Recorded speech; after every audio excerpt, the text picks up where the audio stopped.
girlfriend. Awkward. And he was okay with it. I don't know. I think it was him. He'll never admit it, but I think it was him. His name is Kevin Seymour. Don't tell anybody. Hey, Steve. Hi. My question is, as an actor, what do you try to, what's the biggest lesson that you've learned doing small parts? The parts that sometimes it takes a moment for us fans to even realize that you are doing. Well, as an actor, what do you try to take away from that? And also, how was being the announcer for Hudball? Okay, first things first. I love small parts, as I was saying. I love doing little bit parts, especially ones that I'm not sure if anybody's going to recognize that I go uncredited for. That's always really fun for me.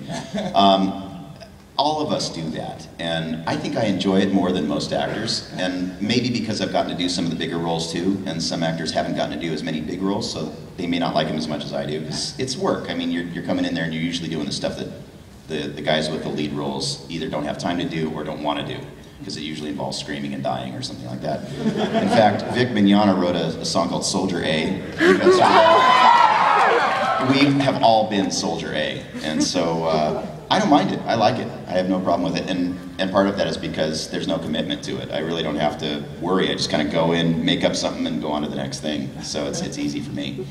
And as far as being the Hudball announcer, that was pretty fun. That was very unexpected. Those sessions were crazy because we all did 20 voices on that game. So yeah, that was pretty weird. I don't even remember what I did for it because it was in the context of a script that thick. But it was loud. It was pretty loud, right? Yeah. Thank you.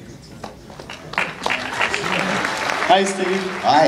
In Starscream's voice, out of all the villains, which one's your favorite and why? Starscream's voice, what was that? Which one's your favorite? Out of all the villains you voiced over, which one's your favorite and why? Well, if I do it as Starscream, it has to be Starscream. Who else would he give credit to? He doesn't even give credit to his Lord and Master, Megatron. That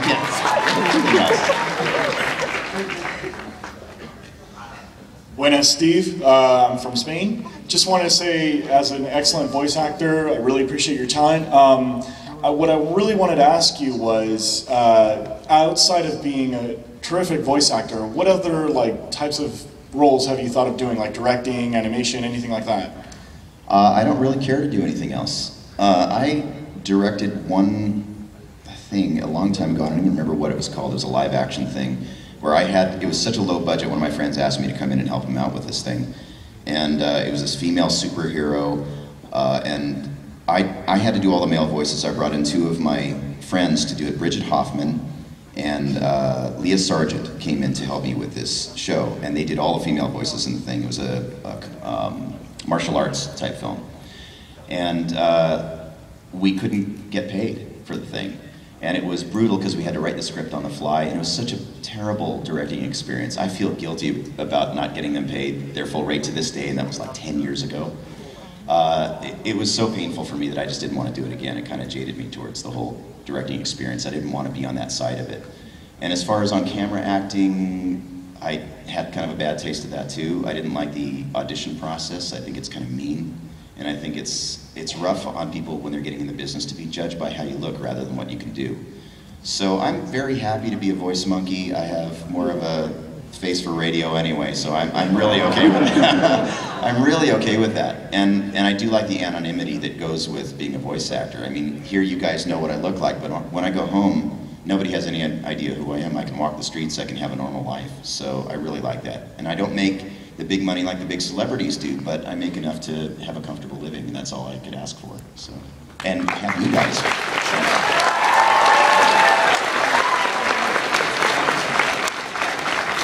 Hi, Steve. Hi. I was just wondering, what is a question that you've never been asked but always wanted to be asked?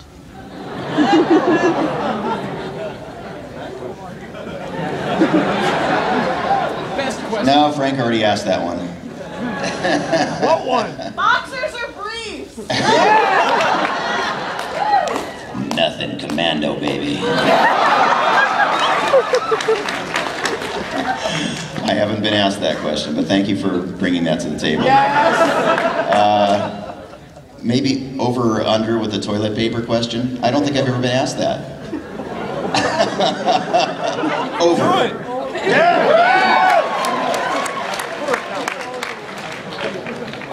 Hi, Steve. My question for you is, when you play as Grunt in Mass Effect 2, how much fun did you have playing as him? It's fun to be a Krogan. That was a really interesting role for me. There was so much explanation necessary for me to do that character because the script was gigantic and I had no idea what was going on. But for me to fully understand the character, I relied very heavily on my director, Ginny McSwain, to explain how much of a new entity he was in the world, coming from a test tube and having to learn about everything. I mean, basically. So it was a very interesting experience to embody this gigantic hulk of a beast with killing instinct that had really the sensibilities of like a child. And he sort of grew up in the course of the game, I guess. And so it was interesting to mix those elements together, and hopefully it played out like that. Yeah, but it was really fun. That was a really fun game to work on. Thank you. Thank you.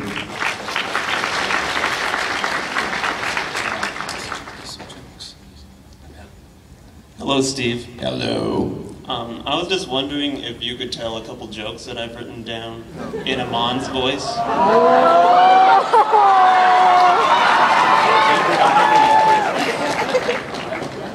Have you guys seen these things flying around the web? Yeah. Oh my god.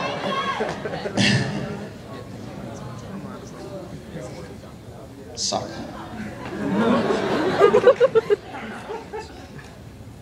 Yeah, okay, I don't have my good glasses on for this. I have trifocals, so I'm not wearing the right ones. Okay. I heard that Sokka was into larger women. I mean, have you ever seen his old girlfriend? She is the size of the moon.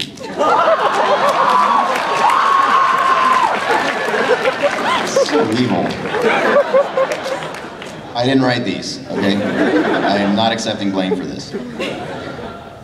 A lot of people have been asking me why I am pushing this equalist thing so hard. And I tell them, a man's gotta do what a man's gotta do. And by the way, I'm on a boat.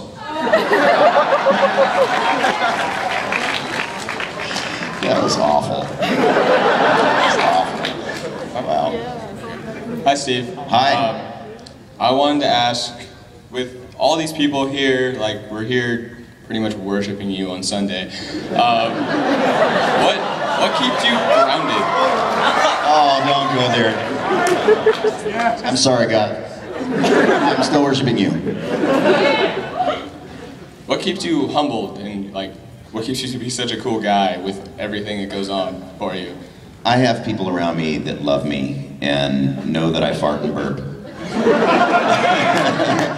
And my girl, my partner, Trina, was here yesterday, and I was saying that she's the one who really keeps me grounded because she sees me in my day-to-day when I'm stressing and doing all the normal things that everybody does in their normal life.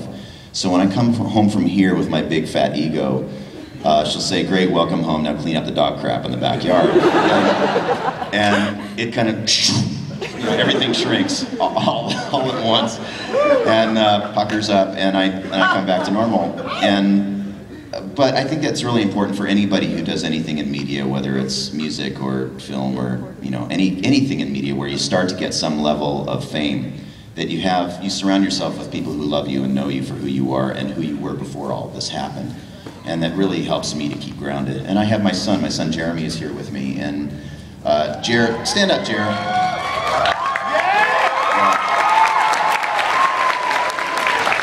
And Jeremy has been here with me. He's got a cold. He's been busting his butt here with me through this whole convention and talking to you guys and being my support system. And without my family here with me, I might go to the other side. I might go to the dark side. And so they keep me real, and I really appreciate that. So thanks, Jer. You're awesome, dude.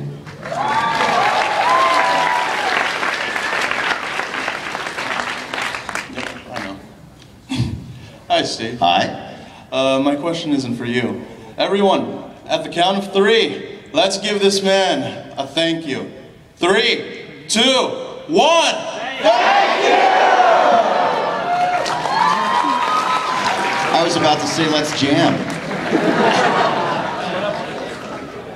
Thank you for that. Thank you for the thank you. Hi, Steve. Hey. One of my favorite shows growing up was Digimon, and Digimon had a lot of emotional moments. Can you recall any from the seasons you did?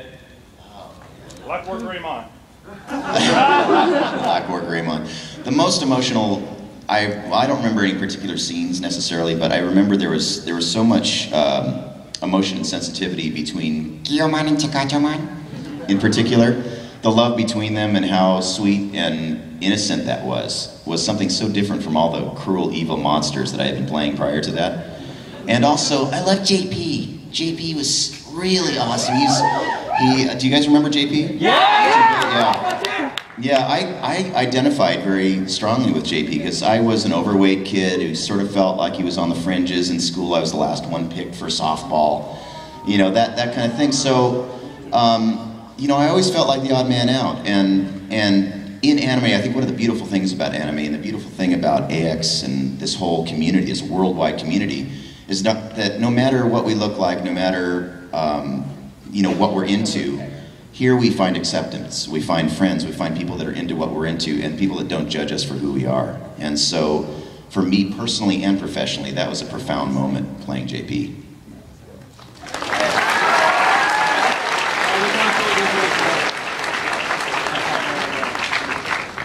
Hi, Steve.